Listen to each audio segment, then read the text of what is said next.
Salut à tous, bienvenue dans cette nouvelle vidéo sur Azure Data Architect. En novembre dernier, Microsoft annonçait la disponibilité générale de sa nouvelle plateforme de données unifiée, Microsoft Fabric. Alors, sur le papier, Microsoft Fabric devrait permettre de couvrir tous les besoins des entreprises en matière de traitement et d'analyse de données. Mais est-ce vraiment le cas? Qu'apporte-t-il de nouveau par rapport aux différents services Azure Data existants? Et surtout, comment pouvez-vous en tirer parti dans vos projets data? C'est ce que je vous propose de voir dans cette nouvelle série de vidéos consacrée à Microsoft Fabric. Alors, qu'est-ce que Microsoft Fabric? Microsoft Fabric est la nouvelle plateforme de données en mode SaaS et tout en un de Microsoft. La promesse de Microsoft Fabric est de permettre aux entreprises de couvrir tous leurs besoins en matière de gestion et d'analyse de données. En effet, Microsoft Fabric offre une suite complète de services de données pour couvrir les besoins de stockage, d'intégration, d'analyse ou de visualisation de données. L'architecture de Microsoft Fabric est organisée comme suit. On a tout d'abord le système de stockage OneLake qui est basé sur Azure Data Lake Storage et qui est l'unique Data Lake pour toute l'organisation. C'est-à-dire que tout ce que vous faites dans Microsoft Fabric est stocké dans OneLake. Le fait d'avoir un unique Data Lake permet d'avoir une sécurité et une gouvernance centralisée. Microsoft parle alors de One Security. Au-dessus, on va avoir plusieurs moteurs analytiques. On a bien sûr un moteur SQL, un moteur Spark, un moteur KQL et un moteur Analysis Services. Alors, on y reviendra en détail dans les prochaines vidéos. Enfin, au-dessus de ces moteurs analytiques, il y a plusieurs expériences de développement que vous allez pouvoir utiliser suivant vos compétences et ou vos besoins. Alors, ceux qui sont déjà familiers de l'écosystème Microsoft auront remarqué que Microsoft Fabric n'est pas en tant que tel un nouveau produit. C'est un rebranding ou, si vous préférez, un regroupement de plusieurs services Microsoft existants.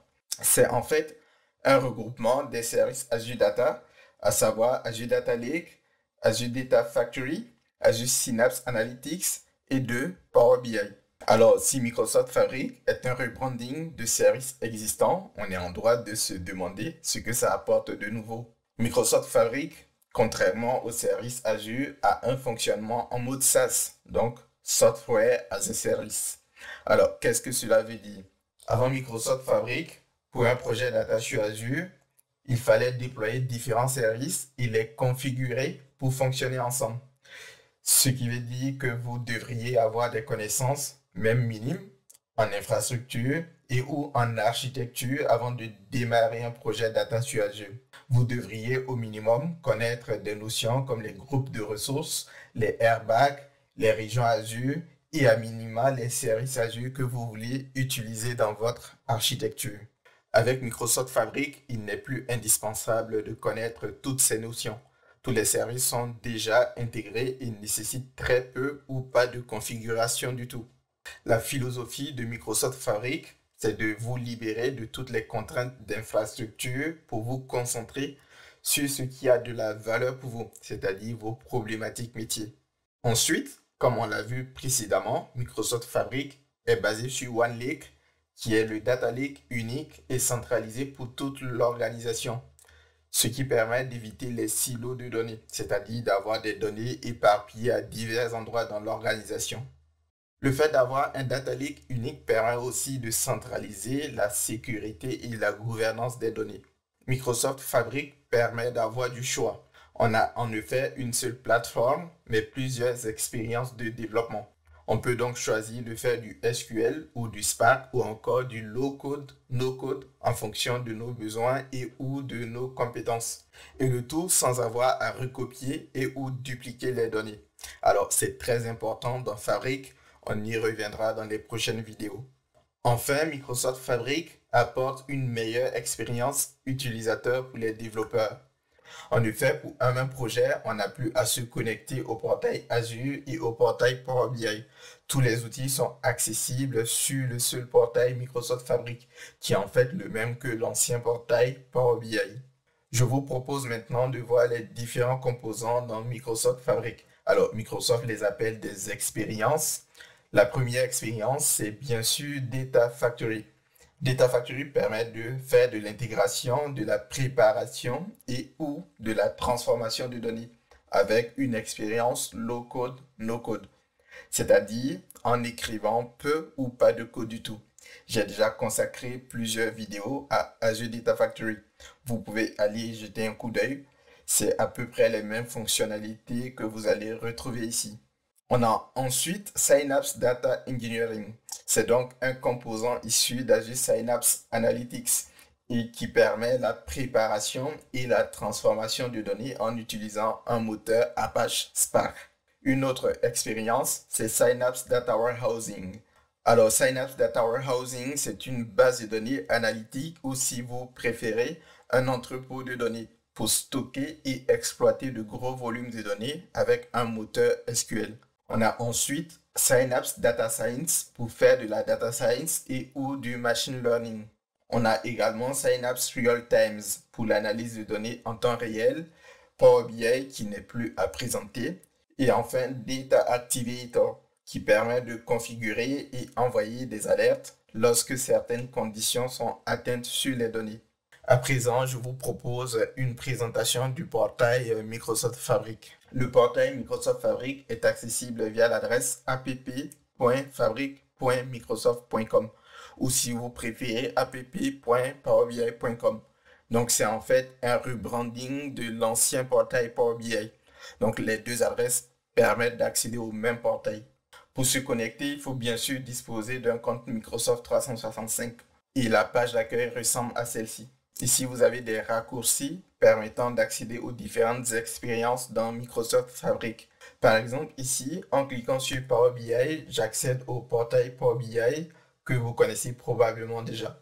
Pour changer de composant ou d'expérience, je peux cliquer ici en bas. Et donc, ici, je vais accéder à tous les composants disponibles dans Microsoft Fabric. Si je clique sur Data Engineering, je vais accéder au portail ou au studio dédié. Dans chaque studio, donc dans le portail dédié à chaque expérience, j'ai ici les éléments que je peux créer. Par exemple, ici, je peux créer un lakehouse, je peux créer des notebooks, je peux créer des job Spark, etc., etc. Nous y reviendrons dans les prochaines vidéos. Juste en bas, j'ai des recommandations Microsoft. Ce sont soit des éléments que je consulte très souvent, ou soit de la formation proposée par Microsoft. Ensuite, ici en bas, j'ai des éléments que j'ai consultés récemment ou ici des éléments que j'aurais peut-être mis en favori. Alors, dans Microsoft Fabric, pour commencer à créer des éléments, vous devez avoir un espace de travail ou un workspace. Ce sont les mêmes espaces de travail que ceux que vous connaissez déjà dans Power BI. En cliquant ici, vous pouvez voir tous les espaces de travail auxquels vous avez accès. Par défaut, à chaque compte M365, est associé un espace de travail dans Power BI et donc dans Fabric. Donc, chaque utilisateur Power BI a par défaut un espace de travail qui lui est propre. Vous n'avez pas besoin de licence ou si vous préférez, votre licence gratuite Power BI ou Fabric vous permet de travailler dans cet espace de travail. En revanche, lorsque vous y créez des éléments, par exemple des rapports, vous ne pouvez pas les partager avec d'autres utilisateurs. Pour collaborer avec d'autres utilisateurs, il vous faut créer un nouvel espace de travail. Je peux donc cliquer ici pour créer un nouvel espace de travail. Ici, je peux rattacher à un domaine. Alors, les domaines dans Microsoft Fabric permettent d'organiser les espaces de travail suivant une certaine logique qui est propre à chaque entreprise. Par exemple, on va pouvoir créer un domaine pour les données finances, un domaine pour les données RH, un domaine pour les données marketing, etc., etc. Chaque espace de travail dans Microsoft Fabric, tout comme dans Power BI, doit être rattaché à un type de licence. Comme vous pouvez le voir, vous avez plusieurs types de licences ici. Alors, si vous voulez une vidéo complète sur les modes de licence, Microsoft Fabric et Power BI, dites-le moi en commentaire et je vous ferai une vidéo plus détaillée sur le sujet. Ici, moi, je vais utiliser la version d'essai de Microsoft Fabric. Si vous n'avez pas de licence, vous pouvez demander une version d'essai à Microsoft en cliquant en haut ici sur votre profil. J'ai maintenant un nouvel espace de travail. Je peux cliquer ici pour ajouter de nouveaux utilisateurs et donc collaborer avec d'autres personnes. Je peux cliquer ici sur New pour créer de nouveaux éléments. Mais de tout ça, on reparlera dans la prochaine vidéo. Voilà, c'est la fin de cette vidéo. Maintenant, vous savez ce qu'est Microsoft Fabric et toutes les nouveautés que ça apporte par rapport au service Azure Data classique. Dans les prochaines vidéos, nous allons mettre la main dedans. Nous allons enfin commencer à créer nos premiers composants Microsoft Fabric. Si cette vidéo vous a plu, vous pouvez la liker et la partager autour de vous. Et surtout, vous pouvez vous abonner à la chaîne pour m'encourager à réaliser de nouvelles vidéos. Et quant à moi, je vous dis à bientôt sur Azure Data Architect. Allez, salut!